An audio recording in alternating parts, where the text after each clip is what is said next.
My name is Amelia Fisher. I'm going to be going to Ann Richards, and I'll be a sophomore. My name is Donovan Woods. Hi, my name is Christopher Macias. I'm 15 and I will be going to LBJ High School. My name is Kaylin. I'm going to be in the 10th grade and I go to McCown High School. My name is Brianna and I go to Aikens and I'm going to be in the 10th grade. My name is Brandon Cooks. I'm 14 years old and I'm going to be a freshman at Crockett High School. This is Gender Matters. Our goal is to prevent unintended pregnancies and STIs through helping teens get peer support and information and skills. I decide what being a man or a woman means to me.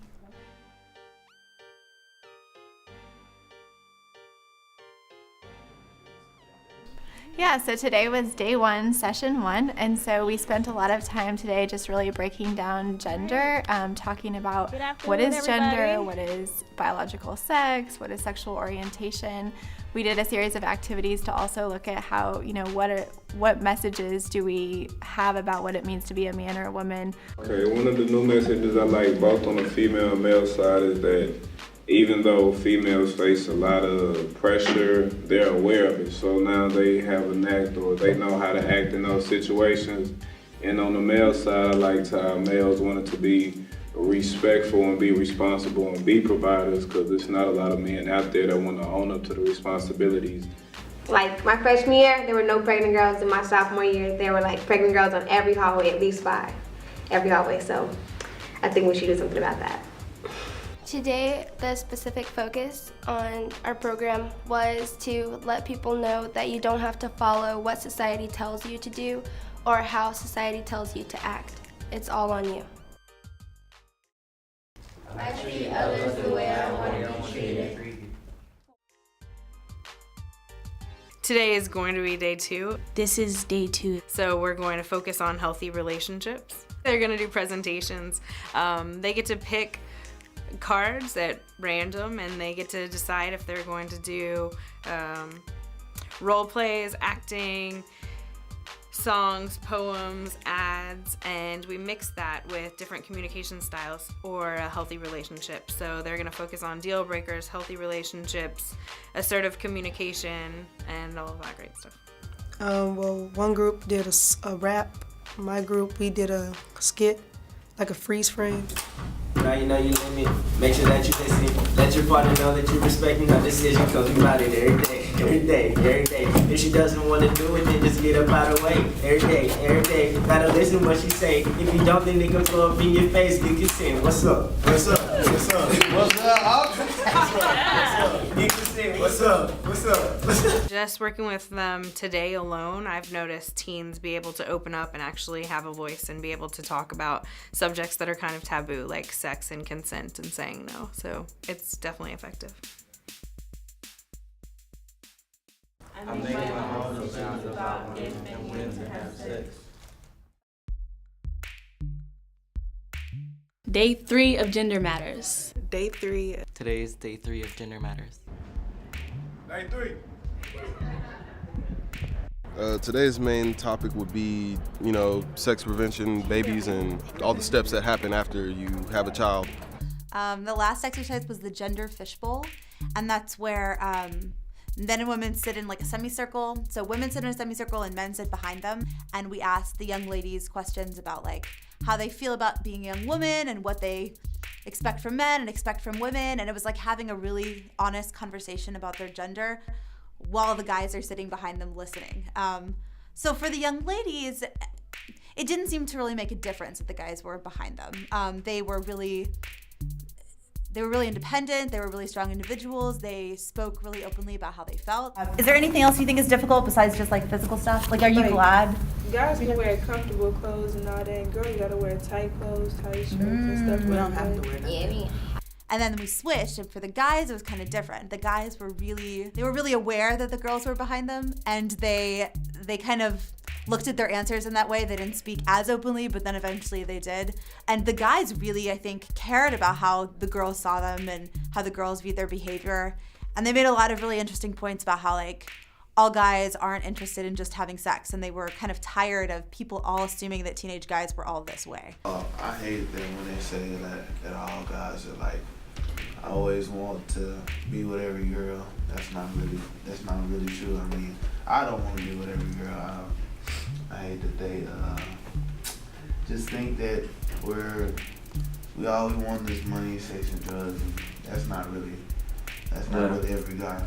The goal of that activity is so that young men and women can hear that a lot of stereotypes that they may hear from each other are not necessarily true. And then we had a group discussion at the end of it.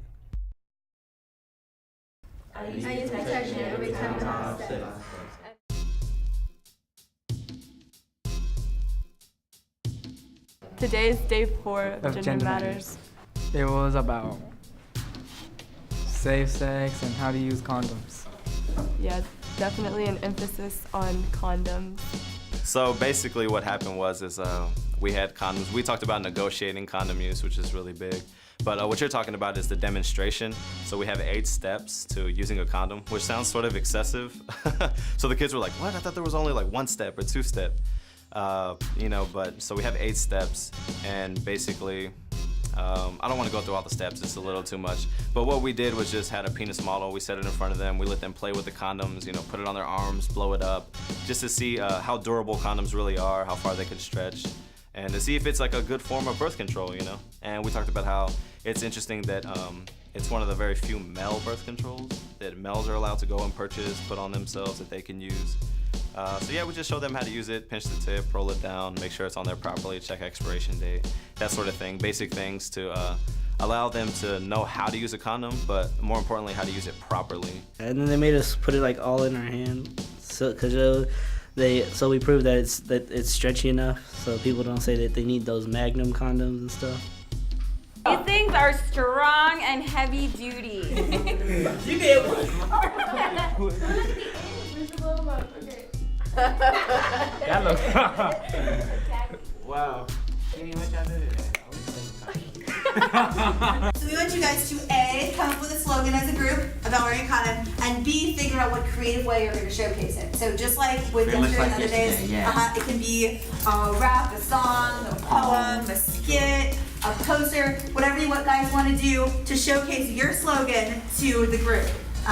That is what we will be doing. Are there any questions about that? Have sex condoms, have sex condoms, have sex, be safe! It's the safest way to have fun. What?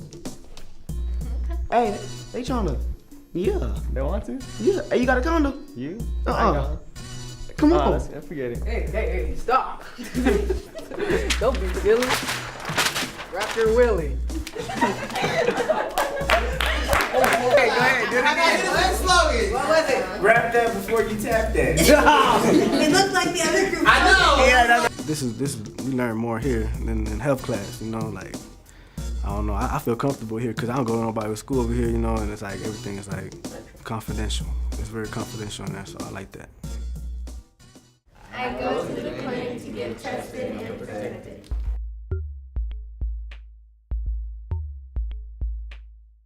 It is the last day, day 5, yes. Day 5 is just basically putting everything into action. So we did all the education, we gave them all the skills and the knowledge that they need. Now it's like, okay, so now that you have everything, now let's make your your actions back up your words. So. You've been with us for 5 days, and you know that you're here because you want to prevent pregnancy and STIs. And so we want you guys to think about stuff that you've learned about this week and be able to kind of internalize those messages for yourself. And we want to know what you're going to do to prevent teen pregnancy for yourself, for your friends, or people that you know. One action I intend to take to prevent pregnancy is to always have protection and just to try to not even have sex, like at this time, at this age of my life, to prevent to even having somebody pregnant. The most challenging thing about becoming a parent at my age would be feeding another mouth, because I'm a child myself, and taking care of another child that cries every single night is really hard. And while I have to study, I don't want to get up every single morning and take care of another child.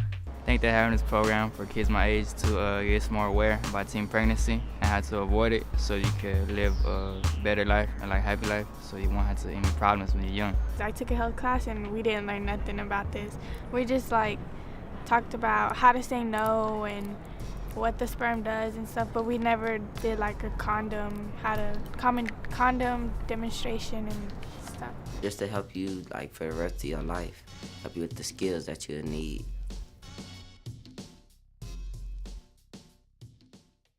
I decide what a man or woman means to me. I treat others the way I want to be treated. I make my own decisions about if and when to have sex. I use protection every time I have sex. I go to the clinic to get tested and protected. It's all about reestablishment. Men and women develop something and pass it down to your children. Reestablishment.